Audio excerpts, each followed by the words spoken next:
When it comes to going out to eat, Houston, Texas has got to be one of the best cities in the entire world. But sometimes a restaurant's atmosphere can leave you feeling rather ill. As if my stomach wasn't churning enough from walking into Fuzzy's Pizza and Cafe on Antoine and seeing the first two items on the menu were the President and Barbara Bush pizzas, I had to sit underneath a wall of photos of this so-called man. You see, Papa Bush lives not too far from where I do, and when he frequents a business in this city, it's often turned into a shrine of sorts. When I saw that Secret Service agent walk in the door and scope the place out, I knew lunch was only going downhill. Sure enough, several minutes later the entourage arrived. I went out to my car to get my camera and come back in and give this so-called man a piece of my mind.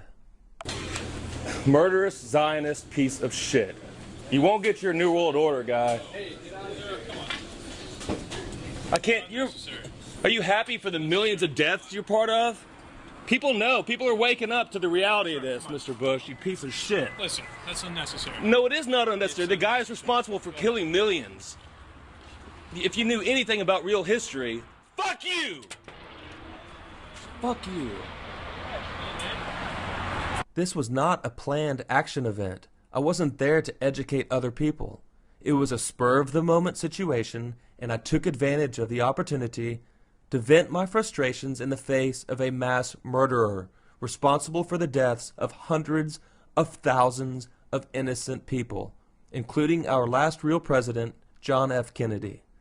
What's that? I'm just trying to run a business. Well, hey, man. Some pretty dirty clientele you keep.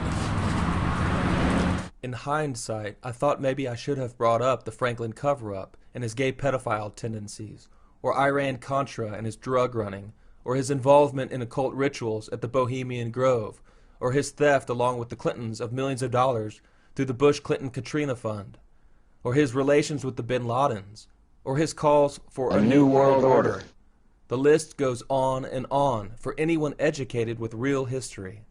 Even though I did not mention any specific crimes, and I basically just cursed out the old diabolical psychopath, I'm glad I did it.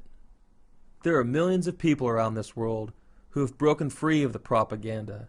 I'd like to encourage each and every one of you to stand up and speak out in the face of tyranny